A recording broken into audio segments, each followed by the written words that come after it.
Cinema reviews ఇవాళ వీడియోకి వచ్చేసరికి కదా మూవీ న్యూస్ అప్డేట్స్ అనమాట. చిన్న రిక్వెస్ట్ ఏంటంటే ఛానల్ సబ్స్క్రైబ్ చేసుకుని లేటెస్ట్ అప్డేట్స్ కోసం అనమాట. వీడియో నచ్చిందంటే లైక్ అండ్ షేర్ చేయండి. ఫస్ట్ చూసుకుంటే మాత్రం ఇక్కడ ప్రభాస్ గారిది రాజా సాబ్ అని పోస్టర్ అయితే రిలీజ్ అయిపోయింది కదా, టైటిల్ కూడా వచ్చింది కదా. సో దానికి సంబంధించిన ఇంకొక అప్డేట్ వచ్చింది ఏంటంటే, చాలామందికి ఐఎండిబిలో ఏమంటారు అంటే, చాలామంది కొందరు రూమర్స్ అవన్నీ పెడతారు కదా. సో ఐఎండిబిలో వీళ్ళు వాళ్ళు ఏమంటారు అంటే, ఇద్దరు లవర్స్ కపుల్స్ మధ్యలో ఏమంటారు విధిరాత వల్ల సపరేట్ అయిపోతారు, మళ్ళీ కలుస్తారు అనేది మూవీ అనేసి. అంటే ఇక్కడ మన డైరెక్టర్ మారుతి ఎవరు అవుతున్నారో కాదు, వేరే వేరే ఉంటుంది అనేసి అయితే చేసారు. సో అఫీషియల్గా మనకి స్టోరీ ఏంది అనేసి మనకి ఇంకా అప్డేట్ రాలేదు బై. ఫ్యాన్స్ అందరికీ ఒక రిక్వెస్ట్ అనేసి అయితే అనుకోవచ్చు, వెయిట్ చేయండి. ఒట్టి పోస్టర్ చూసే మన వాళ్ళు తమ్మనేలు చేస్తారు, ఇక అయిపోయింది, ట్రోలర్స్కి పండుగ, ఇంతే ప్రభాస్ అన్నట్టు అయిపోతుంది. పోస్టర్ వేరు బై. ఈవెన్ ఈ పోస్టర్ ఏంటంటే సాంగ్ల పోస్టర్ కూడా ఉండొచ్చు, చెప్పలేము. సో రాజా సాబ్ అనేది సో ఆఫీషియల్గా మనకు తెలిసిందే ప్రభాస్ గారు రాజు ఫ్యామిలీ నుంచి వచ్చిరని. సో మూవీలు ఎలా అలా ఉంటుంది అనేసి అయితే మాకు తెలియదు కాబట్టి టీజర్ కానీ వేరే అప్డేట్స్ ఏం రాలేదు, ఒట్టి పోస్టర్ వచ్చింది. సో పోస్టర్ని చూసి మనం ఎక్స్పెక్ట్ చేయొద్దు అనేసి అయితే నేను అంటున్నా. అట్లీస్ట్ తక్కువ టీజర్ వచ్చేదాకన్నా వెయిట్ చేద్దాము. సో టీజర్ వచ్చినాక మూవీ గురించి ఎక్స్పెక్ట్ చేయొచ్చు, పోస్టర్ వచ్చినాక ఎక్స్పెక్ట్ చేద్దాం అనేసి అయితే నాకు కూడా పబ్లిక్ కూడా ఫ్యాన్స్ కూడా అదే అంటున్నాను. నేను ఇలాంటి మన వాళ్ళు ముందు రుక్కుతారు కదా, అట్లాంటి వాళ్ళ ఏమైనా ట్రాప్లో పడద్దు అనేసి అయితే ఒక అడ్వైజ్ అనమాట. నెక్స్ట్ చూసుకుంటే ఓటీటీ రైట్స్ గురించి అనమాట. సో అజిత్ గారిది మూవీ ఉంది కదా, మురియాచి అవుతుందో, ఓటీటీ రైట్స్ ఏవైతున్నాయో నెట్ఫ్లిక్స్ వాళ్ళు ఇండియన్ సౌత్ వాళ్ళు అయితే కన్ఫర్మ్ అయిపోయింది, నెట్ఫ్లిక్స్ వాళ్ళు వచ్చేసింది అనేసి అయితే. సో ఒక మంచి విషయం అనుకోవచ్చు బై. అండ్ తర్వాత నెక్స్ట్ ఇంకొక మూవీ అప్డేట్ చూసుకోవడం మాత్రం మోహన్ లాల్ది. సో వలబెలం, ఇది మలై కొట్టెల్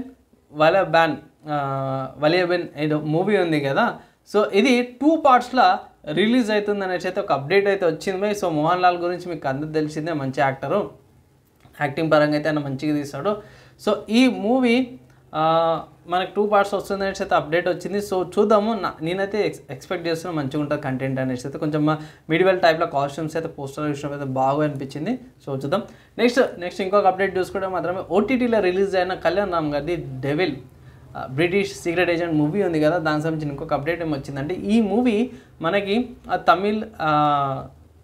తమిళ్లో కూడా వస్తుంది, తమిళ్లో కూడా రిలీజ్ అవుతుంది అనేసి అయితే ఒక అప్డేట్ వచ్చిందనమాట అవి. సో తమిళ కంటే కూడా వేరే లాంగ్వేజెస్లో కూడా వస్తుంది అనేసి ఇక్కడ మనకు వచ్చింది. ఇక్కడ మేము చూసుకుంటే మాత్రం మలయాళం వర్జన్ అయితే అట్ ప్రజెంట్ అవైలబుల్ ఉంది, అండ్ తమిళ్ వర్జన్ కూడా వచ్చేసింది అనేసి అయితే ఒక అప్డేట్ వచ్చింది. సో మేబీ ఇంకా అన్ని లాంగ్వేజెస్లో డబ్బింగ్ అయ్యే ఛాన్సెస్ ఉన్నాయనేసి అయితే అంటున్నారు అనమాట. తర్వాత నెక్స్ట్ న్యూస్ చూసుకుంటే మాత్రం నెట్ఫ్లిక్స్లో స్పేస్ మ్యాన్ సంబంధించిన అఫీషియల్గా ట్రైలర్ అయితే వచ్చేసింది అనమాట. సో ఇక్కడ సింపుల్గా ఏం లేదు, ఆస్ట్రోనాట్ లైఫ్ ఎట్లుంటుంది, స్పేస్లో ఏముంటుంది, అతని లైఫ్, పిల్లలు, దానికి సంబంధించిన చూపించారన్నమాట. స్పేస్లో ఎలా స్ట్రగుల్ అవుతాడు దాని గురించి మాత్రం బాగా చూపించారన్నమాట. సో నాకైతే చాలా నచ్చింది ఇది.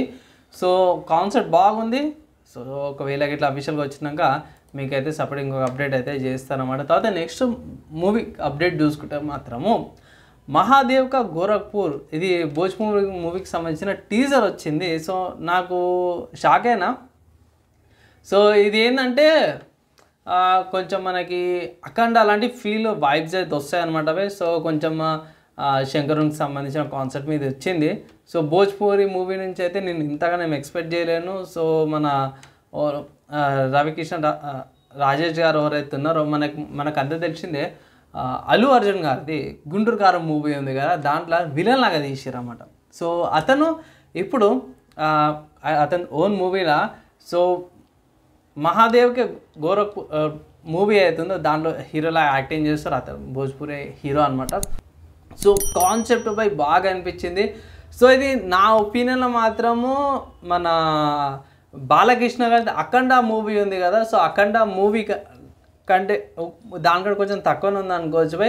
కానీ ఒక మంచి కాన్సెప్ట్ అనుకోవచ్చు. వాళ్ళు కొంచెం అడాప్ట్ చేసుకుంటారు, కొంచెం ఇంప్రూవ్మెంట్ చేసుకొని వాళ్ళ భోజ్పూరి కంటే కొంచెం బెటర్గా తీస్తున్నారు, డిఫరెంట్గా ఉంటుంది వాళ్ళది.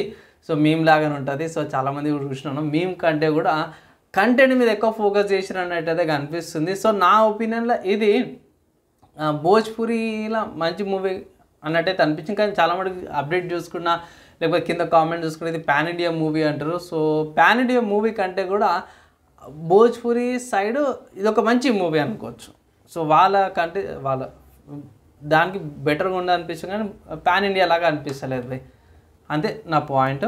అండ్ నెక్స్ట్ ఇంకొక మూవీ యానిమీకి సంబంధించిన మూవీకి సంబంధించిన అప్డేట్ చూసుకుంటే మాత్రం by spy X family code white ఇప్పటికి కూడా ఫస్ట్ ప్లేసే తీసుకుంటూ ఉందన్నమాట. ఇప్పటికీ ఐ థింక్ ఈ మూవీ December 1st వచ్చింది. స్టిల్ ఇప్పటికీ కూడా బాగా ట్రెండింగ్ అవుతుంది. అండ్ ఇక్కడ మనకి గాడ్జిల్లా -1 కూడా ఉంది. దాంతోపాటు ఐ థింక్ 11th వీక్ వచ్చేసరికి అయితే 7th ప్లేస్కి వచ్చిందనమాట గాడ్జిల్లా -1. కానీ దీంతోపాటు పోటీ చేస్తూనే మీకు వేరే మూవీస్ కూడా ఉన్నాయి. కానీ ఇప్పటికీ స్పై ఎక్స్ ఫ్యామిలీ మాత్రం ఫస్ట్ ప్లేస్ ఉంది. సో అంత మంచిగా ఉందన్నమాట అవి మూవీ. మరి ఇండియాకి ఎప్పుడు వస్తుందో తెలియదు భయ్, బాధ అది. స్పై ఎక్స్ ఫ్యామిలీ గురించి వెయిటింగ్, గాడ్జిల్లా -1 గురించి కూడా, ఈ 2 మూవీస్ గురించి కూడా నేను వెయిటింగ్ చేస్తున్నా. ఓటీటీలో కూడా వచ్చినా చూస్తా భయ్, దాని మీద సపరేట్ రివ్యూ అయితే చేస్తాను భయ్. అంతే, ఇవి ఇవాళ మూవీ న్యూస్ సపరేట్ చేస్తాను. మీకు ఎలా అనిపించింది మీ కింద కామెంట్ చేయండి. ఈ వీడియో కథగా యూత్ చూసారు వాళ్ళందే థ్యాంక్స్. నెక్స్ట్ వేళ కలుసుకుందాం.